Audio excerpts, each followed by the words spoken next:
Angle వాళ్ళకున్నాయి, వాళ్ళ politics, వాళ్ళ system. ఇప్పుడు వీళ్ళను కూడా తీసుకొచ్చి తెలుగుదేశానికి వచ్చే క్రెడిట్ వాళ్ళకి ఇస్తున్నారా, లేదా తెలుగుదేశానికి తగిలే మైనస్ని వాళ్ళకి చేరవేస్తున్నారా అనేది ఇప్పుడు సమస్యగా మారుతుంది అనమాట అక్కడ.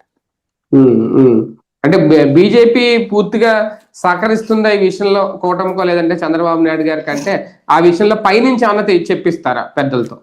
చూడాలి. మేబీ వాస్తవంగా అయితే గనక వాళ్ళు ఇట్లాంటి ఫార్ములాని యాక్సెప్ట్ చెయ్యరు. అంటే ధర్మాన్ని నాశనం చేసే పనికి వాళ్ళు ఎట్లా సహకరిస్తారు? సహకరిస్తే అది వాళ్ళకు కూడా మైనస్ కదా. బేసిక్గా ఇప్పుడు గుళ్ళో ఏదైనా తేడా జరిగితే ఆ సంబంధిత వ్యక్తుల మీద చర్య తీసుకోవాలని వాళ్ళు కూడా కోరుకుంటారు. దాన్ని రాజకీయం కోసం ధర్మం మీద అప్పుడు ఇప్పుడు సమస్య ఏమొస్తుంది, నువ్వు రాష్ట్రంలో ఉన్న అన్ని ఆలయాల్లో ప్రసాదాలన్నీ తేడా ఉన్నాయి, ఇవన్నా నువ్వు నిరూపించగలవా?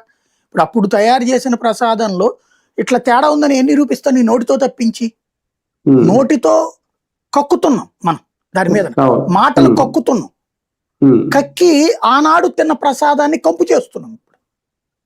అంతే తప్పించి ఏమన్నా ఉందా దాంట్లో? నువ్వేమన్నా ప్రూవ్ చేయగలుగుతావా?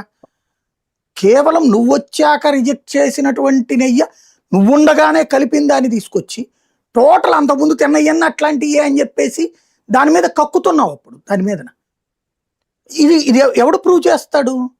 దాన్ని బేస్ చేసుకుని